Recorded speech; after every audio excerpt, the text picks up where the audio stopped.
Assalamu alaikum everyone. This is Fahd Ansari and I'm here to help you conquer chemistry. In this video, we will be looking at further applications of the Aufbau Principle. In case you don't know what that is, go watch my previous video, which sums it up in quite a bit of detail. So we will be looking at some examples from this guy over here, which is known as the periodic table. We already looked at some examples towards the end of the previous video, and we used the Aufbau principle to compile a list of subshells over here according to increasing energy level, and we know which type of subshell can hold how many electrons. So for example, we covered the sodium atom over here. It has a proton number of 11, so the sodium atom will have 11 electrons. So we know its electronic configuration will be 1s2, 2s2, 2p6, 3s1. So this sodium atom, its last electron goes into an s subshell, as you can see over here. And for the magnesium atom, has a proton number of 12. So one more proton means one more electron in the atom. So this 3s subshell, which only has one electron in the sodium atom, will gain an additional electron so that the 3s subshell is complete. So for magnesium, the electronic configuration or structure or distribution, whichever word you'd like to use, becomes 1s2, 2s2, 2p6, 3s2. So you can see that for groups 1 and 2, the elements in these groups, their atoms, have the last electrons going to the 3s subshell, or whatever s subshell it is, depends on the period of the periodic table. The point is, the last electron goes to an s subshell. So because of this, groups 1 and 2 collectively are known as the S block. Then we also did an example of the oxygen atom. We saw that the oxygen atom over here, the proton number of 8, has an electronic configuration of 1s2, 2s2, 2p4.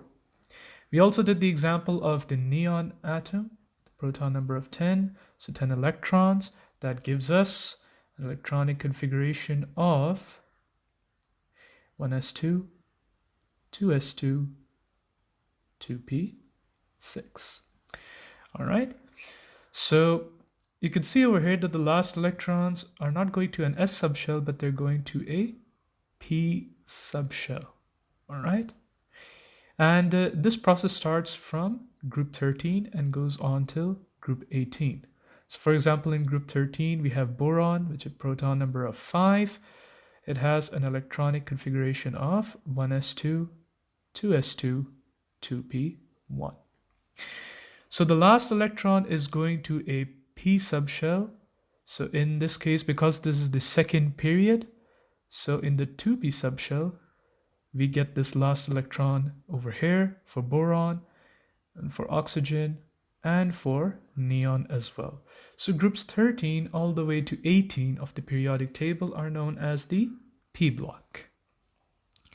So we have two divisions of the periodic table, the S block, which are groups 1 and 2, the P block, which are groups 13 through to 18. Then that leaves us with the middle section of the periodic table. And we're going to see that this is known as the D block. All right. That's the only type of subshell that you'll be covering that is left. So it's the D block. So let's take a look at period 4. And before that, we should note down the electronic configuration of argon, proton number 18, which is the noble gas of the previous period, period 3. So argon has an electronic configuration. I have to write it down over here. It's going to be 1s2, 2s2, 2p6, 3s2. How many electrons have I distributed between the subshells? 2, 4, 10, 12. I need 6 more, and they will go to 3p to complete it. So 1s2, 2s2, 2p6, 3s2, 3p6. That's the electronic configuration of argon all the way over here. All right, so in the previous electronic configuration notation that you studied in IGCSEs, this would have been written as 2, 8, 8. Now in the previous video, we saw that the third principal quantum shell over here can have a maximum of 18 electrons. But when you write the electronic configuration of potassium, proton number 19, you don't write it as 289. You actually end up writing it as 2, 8, 8, 1. So why is the one additional electron going into the fourth principal quantum shell rather than completing the third principal quantum shell first? Well, the reason is the Aufbau principle. You can see over here from this list that after the 3s and the 3p get a collective of 2 plus 6, which gives us 8 electrons, you don't get the 3d subshell, which hosts the remaining 10 electrons to give a maximum of 8 plus 10 equals 18. You get the 4s, right? So the 4s basically cuts in front of 3d in the queue, and it gets 2 electrons before you go back to the 3d subshell in the third principal quantum shell to complete the third principal quantum shell with the remaining 10 electrons to give it 18. So for potassium and calcium, you're going to write the electronic configuration as 2881 for potassium. For calcium with 1 extra electron, you're going to write it as 2882, right? This is the point at which you stop in your IGCSEs, all right? And normally it's told to you that, the third principal quantum shell can only hold 8 electrons, so you have to move to the next. Well, that's not true. It can hold 18, but these 8 are held by the 3s and 3p subshells. And then after these two comes the 4s in terms of energy level, and then you get to the 3d, all right? So that's why potassium and calcium are not in the D block, they are in the S block, because their outermost electrons go to the 4s rather than going to the 3d. All right, so the detailed electronic configuration of potassium would be 1s2, 2s2, 2p6, 3s2, 3p6, 4s1. Now that seems like a mouthful, but remember in the previous video we shortened electronic configurations by looking at the first part. So 1s2, 2s2, 2p6, 3s2, 3p6. This part over here basically is the same as the electronic configuration of argon, right? The noble gas at the end of the previous period of the periodic table, its electronic configuration is the same as this first part that I have just outlined over here. So this then becomes, in short, you can write this as AR, the symbol of argon, square brackets, and then followed by the additional for S1. And for calcium, you could just shorten it down to AR, square brackets, for S2. Then begins the D block. First element is scandium, proton number 21. So over here, because the 4s subshell has been completely filled with 2 electrons, now the next is the 3d subshell. So this will be written as 1s2, 2s2, 2p6, 3s2, 3p6, and first we're going to fill up the 4s2 because it has a lower energy level, and then you're going to go back to the third principal quantum shell with its 3d subshell.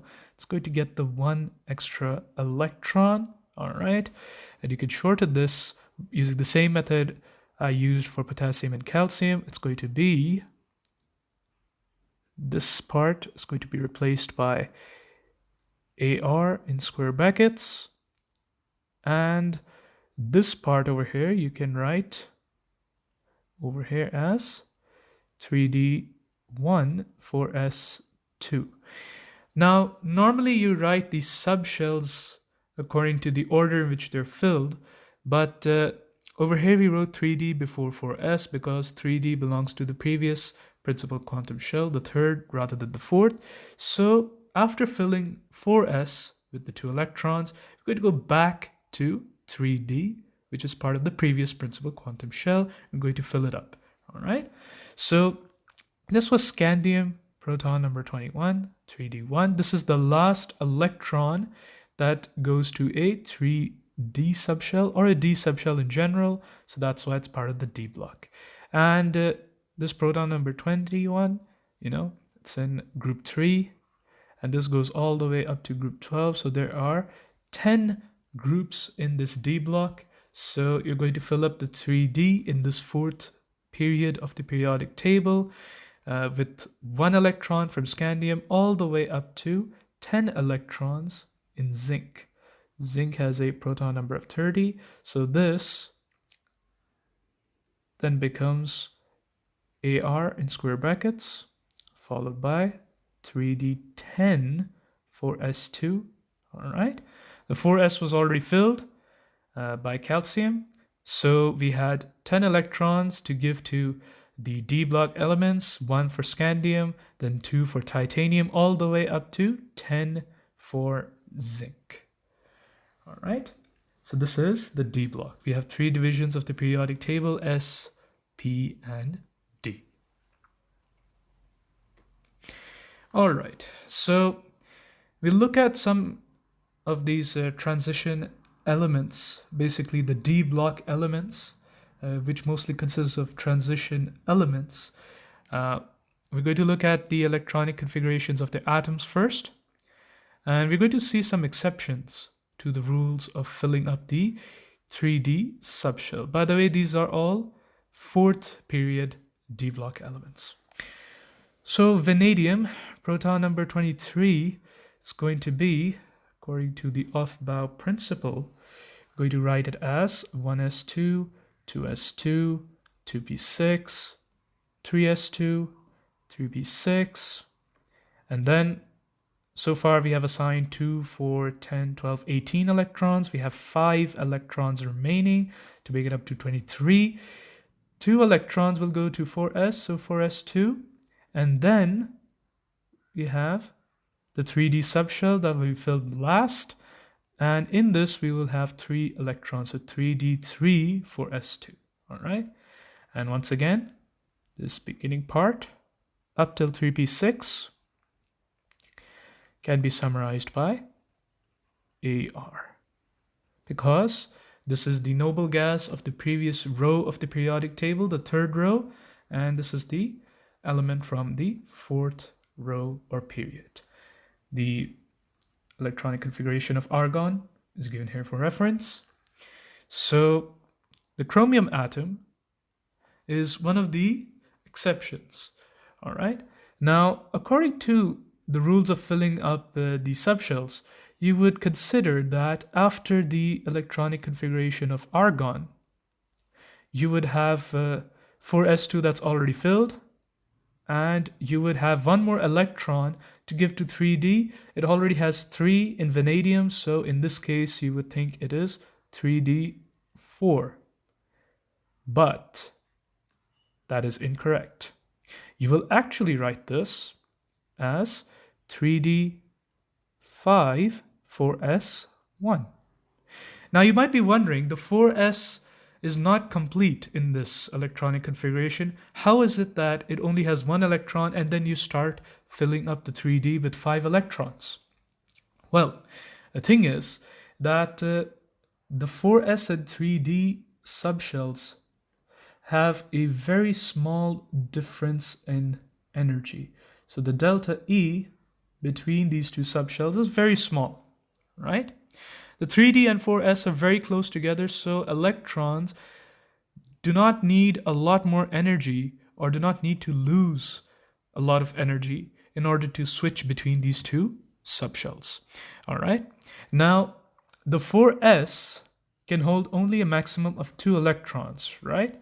Now, in the s orbital, if I represent it as a box, for example, we have the s orbital. Suppose this is an s orbital. We have 2 electrons, right? Represent these as arrows. Then these 2 electrons in this tight space of the 4s orbital will repel each other, and that will cause some instability, right? So there is greater repulsion, and that results in low stability of the electronic arrangement. So what the 4s does is it has a subshell, the 3D, that's very close to its energy level.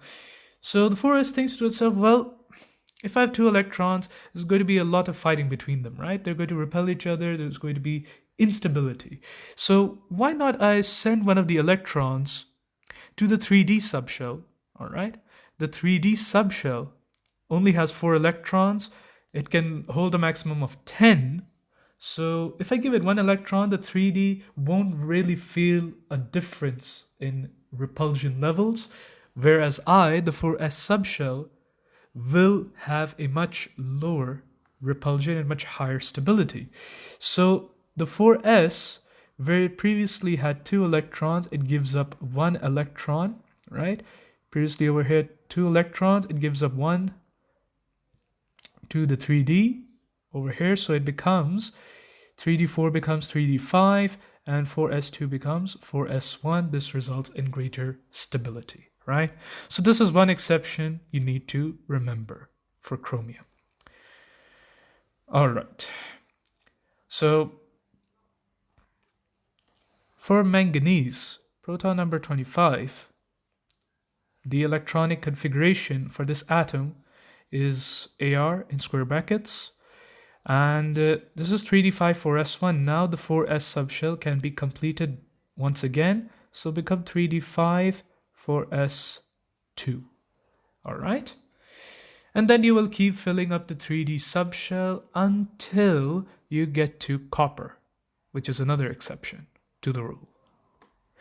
So before that, let's take a look at the nickel atom. This is a proton number of 28. It's going to be Ar, which has 18 of the electrons.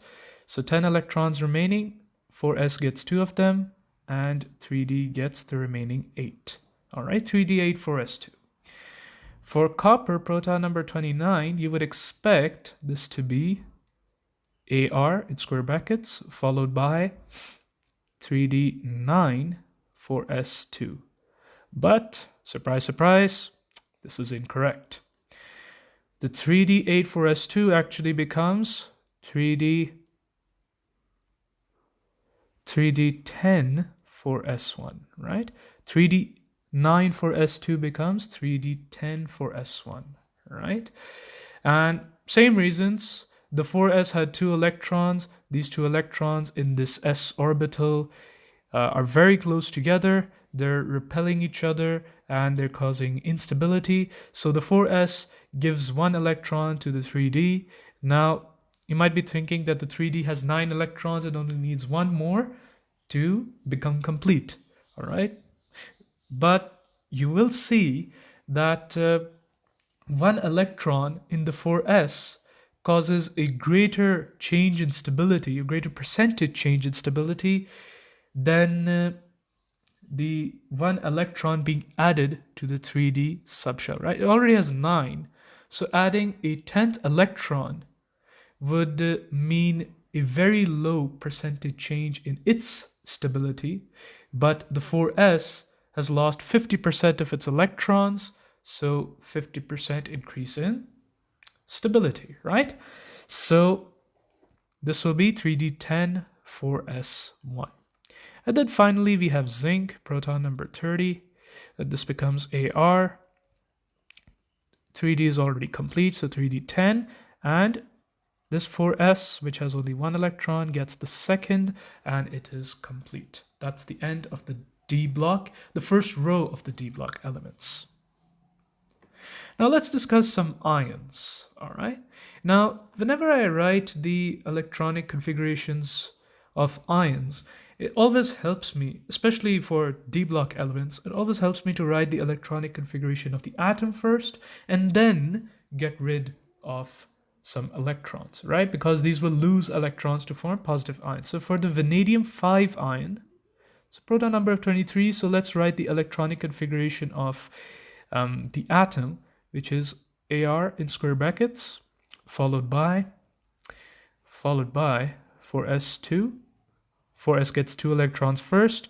We have 18 plus 2, 20 electrons assigned, 3 left. That goes to 3d3. Now, the general rule is that the subshell that gets the electrons last will lose them first, right? So for those of you who study computer science by any chance, this is a kind of a LIFO, right? Last in, first out. But for the transition elements, the D block elements, because of the low difference in their energy level, delta E is small. So somehow it's the 4s that loses its electrons first, followed by the 3D subshell. So in this case, we need to lose 5 electrons. So the 4s loses its 2 electrons first, and then the 3D loses its 3 electrons. So you get just Ar. In case you have forgotten, Ar is the noble gas in the previous row with 18 electrons. So this has an electronic configuration of 1s2, 2s2, 2p6, 3s2, 3p6, right? Now the chromium 3 ion over here, write down its electronic configuration for the atom. We know that in this case it is Ar, 4s2, 3d4. Is it? Not so fast. It's going to be 3d5 for s1 because this is an exception. All right.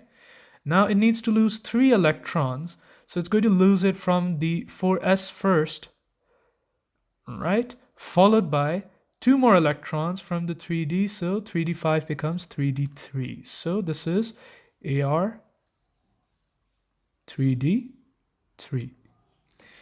For the nickel 2 ion, we have the electronic configuration to be Ar, square brackets, followed by 4s2, because 4s comes first, followed by 3d, and 3d has 8 electrons. So the nickel 2 ion loses 2 electrons, so the 4s subshell is gone. So this, up till here only, is your electronic configuration for the nickel 2 ion. For the copper 2 ion, again, let's write down the electronic configuration of the atom with 29 electrons. 18 of them are in Ar in square brackets. So the remaining 11, 4s2, 3d9. Once again, incorrect because this is an exception. 3d10 for s1 is what you'll actually write. Now it needs to lose 2 electrons, so is going to be 4s is going to be all gone, loses one and only electron, and 3d10 becomes 3d9. So this is Ar 3d9. And if you want to write the full form, it's going to be Ar is going to be replaced by 1s2, 2s2, 2p6, 3s2, 3p6, and 3d9. All right. So this was the application of the Aufbau principle in quite a bit of detail. All right. And inshallah, in the next video, we will look at even more excruciating detail of electronic configuration. So far, we've been assigning electrons to subshells. In the next video, we'll look at assigning electrons to orbitals within the subshells. So if you like this video, don't forget to press the like button, subscribe to the channel, and inshallah I will see you in the next video.